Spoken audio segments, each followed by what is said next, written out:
South ఇండియాలోనే biggest sorry store మన Varahi silks మన విజయవాడ ఎంజీ రోడ్లో ప్రారంభం.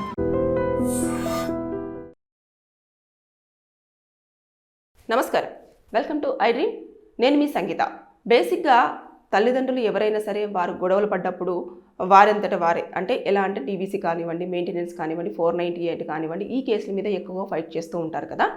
అయితే ఒక కేసులో మాత్రం చాలా విచిత్రంగా ఇలాంటి కేసు ఒకవైపు రన్ అవుతున్న, అంటే హియరింగ్లో ఉన్నప్పుడే, ట్రయల్స్ కోర్టులో రన్ అవుతున్నప్పుడే ఒక ఫాదరు తన 12 ఏళ్ల కూతురు నాకు పుట్టలేదు, అసలు తనకి నాకు ఎలాంటి సంబంధం లేదు, నాకు DNA టెస్ట్ చేయాలి అని చెప్పేసి లోకల్ మెజిస్ట్రేట్ ముందు అతను ఒక పిటిషన్ దాఖలు చేసుకోవడం జరిగింది.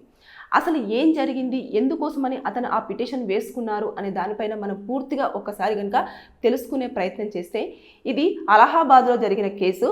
అయితే ఎవరైతే ఇప్పుడు DNA టెస్ట్ కోసం వేసుకున్నారో ఆ వ్యక్తి ఒక మహిళను 2008లో వివాహం చేసుకోవడం జరిగింది.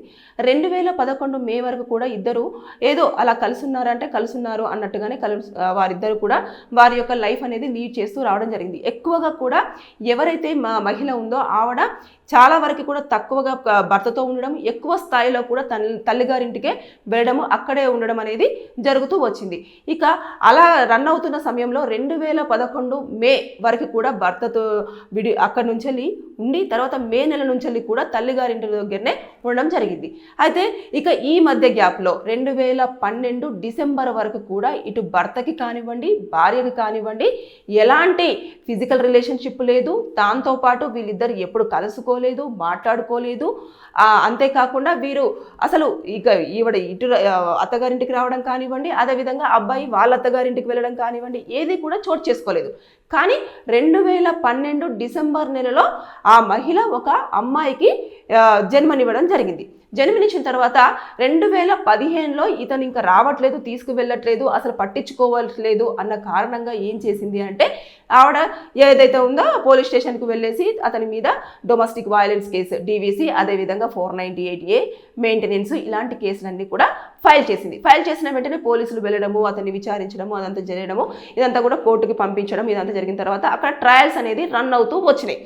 రన్ అవుతూ వచ్చిన తర్వాత ఇతను ఏం చేశాడు అని అంటే, పాప యొక్క మెయింటెనెన్స్ అంతా కూడా తండ్రి చూసుకోవాలి అని అంటే, అసలు ఆ పాపే నాకు పుట్టలేదు అని చెప్పేసి అతను దాన్ని ప్రూవ్ చేసుకోవాలి అని చెప్పేసి అనుకున్నాడు. ఎందుకంటే ఈ గ్యాప్ ఎక్కువగా ఉంది అని అతను కొన్ని డేట్స్ని చూపించాడు. ఆవిడ ఈ నెల నుంచి ఇక్కడ వరకు కూడా నాతో కలిసి లేదు, అసలు నాతో ఎలాంటి సంబంధం లేదు, ఆ పాప పుట్టింది, అలాంటప్పుడు నేను ఎందుకు తండ్రిని అవుతాను, నాకు ఎలాంటి సంబంధం లేదు అని చెప్పేసి ఆయన ఒక డేట్స్ని మాత్రమే ప్రజెంట్ చేస్తూ అతను ఒక పిటిషన్ ఫైల్ చేయడం చేశాడు ఆ లోకల్ మెజిస్ట్రేట్ ముందుట. చేసిన తర్వాత అక్కడ ఉన్న ఎవరైతే ఉంటారో జడ్జి అదంతా కూడా చూడడం జరిగింది. చూసిన తర్వాత మీరు ఎలాంటి సాలిడ్ ఎవిడెన్సెస్ అన్నీ కూడా, అంటే మేము DNA టెస్ట్ చేయాలి అనే ఆలోచన చేసే విధంగా మీరు ప్రూఫ్స్ సబ్మిట్ చేయలేదు కాబట్టి DNA టెస్ట్కు మేము అంగీకరించము అని చెప్పేసి అతను వేసిన పిటిషన్ని క్యాన్సల్ చేయడం అనేది జరిగింది. అసలు ఎలాంటి కేసులలో ఎప్పుడు DNA టెస్ట్ చేస్తారు అనే దానిపైన మనం ఒక్కసారి మాట్లాడుకుంటే, అంటే ఇప్పుడు ఫ్యామిలీ పరంగా మాత్రం ఆ కేసులు రన్ అవుతూనే ఉంటాయి, అవి ట్రయల్లో ఉన్నాయి. అతను మెయింటెనెన్స్ ఇవ్వాలా, లేకపోతే పాప యొక్క రెస్పాన్సిబిలిటీ తీసుకోవాలా ఏంటి అనేది మొత్తం పూర్తి స్థాయిలో కూడా విచారణ అనేది కంటిన్యూ అవుతూ ఉంటుంది. కానీ ఇక్కడ పాపకి ఎంత 12 ఇయర్స్, అంటే 12 సంవత్సరాల పాటు కూడా ఇతనే తండ్రి అని చెప్పేసి సొసైటీకి తెలిసింది. దాంతో పాటు ఇప్పుడు సోషల్ స్టిగ్మా ఒకటి ఉంటుంది కదా, దాంట్లో ఆ అమ్మాయి మానసికంగా ఎట్లా ఉంటుంది, ఇప్పటిదాకా తండ్రి అనుకున్న పర్సను ఇప్పుడు తండ్రి కాదు అని చెప్పేసి ఇలాంటి పిటిషన్లు దాఖలు చేసి DNA టెస్టులు చేస్తే తను మెంటల్గా చాలా వరకు డిస్టర్బ్ అవుతుంది. కాబట్టి దాన్ని పరిగణలోకి తీసుకుంటుంది కోర్టు. తీసుకున్న తర్వాత ఇన్ని రోజులు లేనిది ఇప్పుడు ఈ కేసులు ఫైల్ చేయడం వల్ల ఇలాంటిది ముందుకు తీసుకురావడం అనేది చాలా వరకు కన్సిడర్ చేయదు. గతంలో కూడా చాలాసార్లు DNA టెస్ట్కు ఎలాంటి అంగీకరించబడదు, అత్యవసర పరిస్థితుల్లో మాత్రమే, అంటే ఇక తప్పదు కంపల్సరీగా DNA టెస్ట్ అనేది చేయాల్సిందే అనే ఒకవేళ ఉంటే తప్ప DNA టెస్ట్కు మాత్రం ఎట్టి పరిస్థితుల్లో కోర్టులో అంగీకరించబడదని చెప్పేసి అటు అన్ని ఏ స్టేట్కి ఆ స్టేట్ హైకోర్ట్స్ కానివ్వండి, దాంతోపాటు సుప్రీంకోర్టులో కూడా ఒక స్టేట్మెంట్ అనేది రావడం జరిగింది. DNA టెస్ట్ విషయంలో మాత్రము ఎట్టి పరిస్థితుల్లో దాన్ని చేయడానికి లేదు అన్నట్టుగానే మనం చాలా వరకు కేసులలో వింటూ వచ్చాం. అయితే ఇతను వేసిన తర్వాత ప్రూఫ్ సబ్మిట్ చేయలేదు. ఇప్పుడు ఎట్లాంటి సమయాలలో DNA టెస్ట్ చేయాల్సి వస్తుంది, అసలు తీసుకుంటారా లేదా అనే దానిపైన మనం ఒక్కసారి మాట్లాడుకుంటే, ఎలా ఉంటుంది అంటే ఇప్పుడు భార్యాభర్తలు ఇద్దరు కూడా విడాకులు తీసుకున్నారు, లేకపోతే విడిపోవాలనుకుంటున్నారు అని చెప్పేసి అనుకున్న తర్వాత విడాకులు అయిపోయిన తర్వాత కూడా వాళ్ళకి ఏంటంటే దాదాపుగా ఒక 280 రోజుల పాటు అంటే 280 డేస్ వరకు కూడా గ్యాప్ ఉండి ఒకవేళ తను కనుక కన్సీవ్ అయ్యింది అని అంటే అప్పుడు అది ఖచ్చితంగా ఇతనే ఎవరైతే విడాకులు తీసుకున్న భర్త ఉంటాడో అతనే ఈ అమ్మాయి యొక్క ప్రెగ్నెన్సీకి కారణము అని చెప్పేసి అది క్యాలిక్యులేట్ అవుతుంది. అప్పుడు DNA టెస్ట్ కోసం అని చెప్పేసి అప్లై చేసుకుంటే దానికి సంబంధించిన ఎవిడెన్సెస్ అన్ని కూడా మనం క్లియర్గా ఇవ్వాలి అన్నట్టు. వాళ్ళు ఏ టైం నుంచి ఏ టైం వరకు వాళ్ళు ఫిజికల్ రిలేషన్షిప్లో కలవడం జరిగింది, దాంతోపాటు ఎప్పుడు ఏంటి అని చెప్పేసి పూర్తి స్థాయిలో ఇది గనక ఈ టెస్ట్ చేయకపోతే వచ్చే ప్రాబ్లమ్స్ ఈ రకంగా ఉన్నాయి అని చెప్పేసి కనుక కోర్టును మీరు మీ యొక్క ప్రూఫ్స్ ఏవైతే ఉన్నాయో వాటిని సబ్మిట్ చేసి కోర్టును కన్విన్స్ చేస్తే అప్పుడు ఆ యొక్క కేసులో కంపల్సరిగా ఇక్కడ DNA టెస్ట్ కంపల్సరిగా చేయాల్సిందే అని చెప్పేసి వారు ఆలోచన చేసుకొని పర్మిషన్ అనేది ఇవ్వడం జరుగుతుంది. అంతే తప్పించి ఊరికే ప్రతి దాంట్లో కూడా వెళ్ళేసి DNA మాకు ఈ పిల్లలు పుట్టలేదు, అసలు నాకు సంబంధం లేదు అని చెప్పేసి ఇలాంటివన్నీ చేయడానికి లేదు. అంటే ఇలాంటివి ఎక్కువగా జరుగుతున్నాయి అన్నట్టు. అంటే ఇష్టానుసారంగా తిరగడం కానివ్వండి, ఇలాంటివి చేసేసి పిల్లలు పుట్టిన తర్వాత నాకు సంబంధం లేదు అని చెప్పేసి వదిలేసడం అనేది కేసులు అనేవి ఎక్కువగా ఫైల్ అవుతున్నాయి. కాబట్టి ఇలాంటి కేసులో కూడా చాలా వరకు ఎవిడెన్సెస్ పెళ్ళెప్పుడైంది, ఎన్ని నెలలు కలిసి ఉన్నారు, ఎన్ని నెలల తర్వాత మీకు గొడవ అయిపోయింది, గొడవ అయిన తర్వాత ఎన్ని రోజుల పాటు మీ ఇద్దరి మధ్యలో గ్యాప్ అనేది ఉంది, ఆ గ్యాప్ ఎన్ని రోజుల వరకు మీరు తర్వాత నెక్స్ట్ విడాకులు తీసుకున్న తర్వాత ఎన్ని మధ్యలో ఎప్పుడైనా మీరు కలవడం జరిగిందా, ఇవన్నీ కూడా విత్ ప్రూఫ్స్ అంటే అన్ని రకాలుగా డేట్స్, తర్వాత మీరు ఒకవేళ కలిసినప్పుడు తర్వాత నెక్స్ట్ ఎవరైనా అక్కడ మీకు ఉంటే ఆ పరిధిలో ఎవరైనా పేరెంట్స్ కానివ్వండి, రిలేటివ్స్ కానివ్వండి, మీ ఫ్రెండ్స్ కానివ్వండి, మీరు యొక్క ఫిజికల్గా కలిసినప్పుడు కానివ్వండి, ఎవరైనా వీళ్ళు నిజంగానే కలుస్తున్నారు ఈ మధ్యలో ఫ్రీక్వెంట్గా కూడా ఈ అమ్మాయి రావడం కానివ్వండి, ఈ అబ్బాయి రావడం కానివ్వండి జరుగుతుంది అని చెప్పేసి ఏమైనా ఐ విక్టిమ్ కానివ్వండి, లేదా తర్వాత నెక్స్ట్ ఐ ఎవిడెన్స్ కానివ్వండి, ఇలాంటివి ఏది ఉన్నా సరే వాటిని మీరు సాలిడ్గా ప్రిపేర్ చేసుకొని అప్పుడు మీరు కోర్టుకు వెళ్ళేసి పాయింట్ టు పాయింట్ చాలా క్లియర్గా మెన్షన్ చేసి అప్పుడు ఖచ్చితంగా నాకు DNA టెస్ట్ కావాలండి, నేను ఈ ప్రాంతంలోనే అసలు లేను, ఈ టైంలో నేను ఇక్కడి నుంచి ఇంకొక ప్లేస్లో ఉన్నాను, అప్పుడు మరి నేను దీనికి ఎలా ఫాదర్ని అవుతాను, అసలు నాకు ఈ ఫాదర్కి ఈ డాటర్కి ఎలాంటి సంబంధం ఉంటుంది, లేదంటే ఈ సన్కి ఎలాంటి సంబంధం ఉంటుంది అని చెప్పేసి కనుక ఎవిడెన్సెస్ కలెక్ట్ చేస్తే అప్పుడు DNA టెస్ట్ కోసం అని చెప్పేసి కోర్టు పర్మిషన్ ఇవ్వడం అనేది జరుగుతుంది. అది కూడా ఆలోచించుకున్న తర్వాత అన్ని ఎవిడెన్సెస్ కరెక్ట్గా ఉన్నాయని చెప్పేసిన తర్వాతనే ఇస్తుంది. ఎందుకంటే ఒక్కవేళ కనుక ఇప్పుడు అలహాబాద్ కోర్టు దీనికి కనుక పర్మిషన్ ఇచ్చి ఉండేదంటే ఇక్కడ సిచ్యువేషన్ ఎలా ఉండేది అని అంటే ఆ పాప 12 సంవత్సరాల పాటు కూడా తండ్రిగా తిన చూపించుకుంది. తన స్కూల్ సర్టిఫికేట్స్లో కానివ్వండి, లేదంటే రిజిస్టర్లో కానివ్వండి ఏమున్నాయి మొత్తము ఫాదర్గా ఇతన్నే కన్సిడర్ చేస్తూ రావడం జరిగింది. ఇక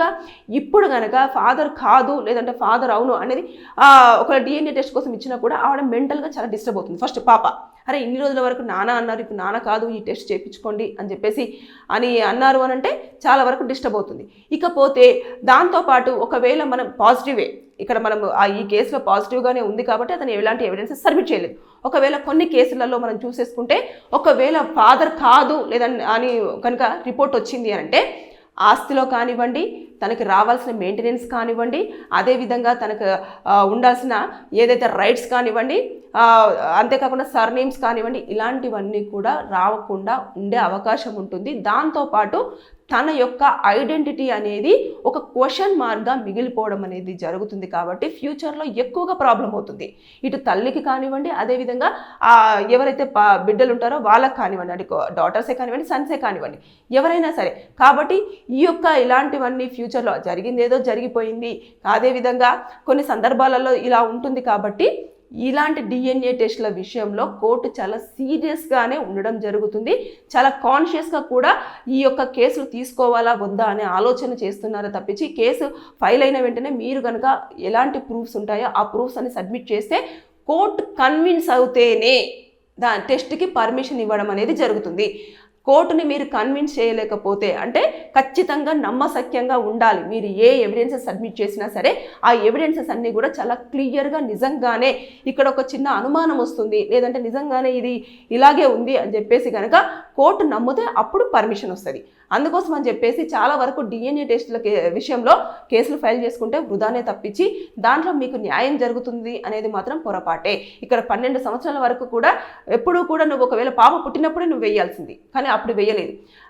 వేసి నువ్వు సబ్మిట్ చేయాల్సింది. ఈ డేస్లో ఇంతవరకు గ్యాప్ అయినా కూడా నాకు ఎలాంటి సంబంధం లేదు అని చెప్పేసి అప్పుడు కోర్టు పరిగణలోకి తీసుకునేదేమో, తీసుకొని తర్వాత నెక్స్ట్ చేసేదేమో. కానీ ఇప్పుడు 12 సంవత్సరాల తర్వాత నువ్వు వచ్చేసి నాకు ఇప్పుడు ఎప్పుడైతే పాప యొక్క రెస్పాన్సిబిలిటీ తీసుకోవాలి, తనకు యొక్క మెయింటెనెన్స్ ఇవ్వాలి అన్నప్పుడు కాదు నాకు అసలు సంబంధమే లేదు, నాకు పుట్టలేదు అంటే కుదరదు. అసలు డిఎన్ఏ టెస్ట్లకి కోర్టులు ఎక్కడ కూడా అంగీకరించడం అనేది జరగట్లేదు, వాటిని పరిగణలోకి తీసుకోదు, టెస్టులు చేయాలని కూడా ఆదేశించడం జరగట్లేదు. కాబట్టి ఇక మీదట మీరు ఎట్టి పరిస్థితుల్లో కనుక పిల్లల విషయంలో డిఎన్ఏ టెస్టుల కోసం కోర్టుల మెట్లు ఎక్కితే మాత్రం మీకు నిరాశ తప్పించి ఆశ మాత్రం ఉండే ప్రసక్తే లేదు. సో బీ కేర్ఫుల్గా ఉండండి. దాంతోపాటు ఇప్పుడు అలహాబాద్లో ఏదైతే ఇది ఉందో డిఎన్ఏ టెస్ట్ని నిరాకరించిన అలహాబాద్ కోర్టు అని చెప్పేసి చాలా స్పష్టంగా కూడా చాలామంది దీనిపైన కూడా ఆనందం వ్యక్తం చేశారు, ఫ్యామిలీ మెంబర్స్ ఎవరైనా కూడా ఉన్నా. ఎందుకంటే అది ఆరోపణ మాత్రమే అని చెప్పేసి చాలామంది అంటున్నారు. ఆరోపణ అనేది ఎంతవరకు ఉంటుందంటే ఇటు 2 కుటుంబాలు కానివ్వండి, తల్లి కానివ్వండి, అదేవిధంగా సొసైటీలో వచ్చే క్వశ్చన్స్ కానివ్వండి, వీటన్నిటి కూడా ఎదుర్కొని పాప రేపు తను ఎదుగుతున్న టైంలో తనకు తెలుస్తుంది. అంటే తన యొక్క మెంటల్ స్టెబిలిటీ కానివ్వండి, దాంతోపాటు తన లైఫ్ స్టైల్ మీద కానివ్వండి, తన యొక్క ప్రతి దాని మీద కెరియర్ మీద కూడా చాలా వరకు ఎఫెక్ట్ పడే అవకాశాలు ఉంటాయి. కాబట్టి ఇలాంటి విషయాలలో కోర్టు చాలా ఆలోచించి నిర్ణయం తీసుకోవడం అనేది జరుగుతుంది. కాబట్టి డిఎన్ఏ టెస్టులు ఏ కోర్టులో కూడా డిఎన్ఏ టెస్టులకి పర్మిషన్ అనేది ఇవ్వడం లేదు. డిఎన్ఏ టెస్టులు చేపిస్తాము, డిఎన్ఏ టెస్ట్ చేపించండి, ఈ పాప నాకు పుట్టలేదు అన్నీ ట్రాష్. ఇక మీదట దీనిపైన కోర్టులు ఎక్కడా కూడా సుముఖతంగా లేవు. సో అలర్ట్గా ఉండండి. Thank you. And for more videos, Please subscribe to iDream. Please subscribe to iDream. Please subscribe iDream. And please subscribe to iDream. For more videos, subscribe to iDream. please like, share and subscribe to the channel. Congratulations, iDream. Subscribe to iDream. Subscribe to iDream. So subscribe to iDream Media. iDream ki iDream team andarki huge congratulations. Please subscribe iDream Media. Please subscribe to iDream. Subscribe iDream. Please subscribe to iDream. iDream అంటే నా కళల ఛానల్ను subscribe చేసుకున్న నోరు తిరుగుతలేదు, మీరైతే గంట గుర్తు కొట్టండి. For more such videos, please subscribe to iDream. Subscribe to iDream. Please subscribe to iDream. Please subscribe iDream Media. Please do subscribe to iDream. Please subscribe to iDream Media. For best entertainment and information, please subscribe iDream. And don't forget to subscribe to iDream.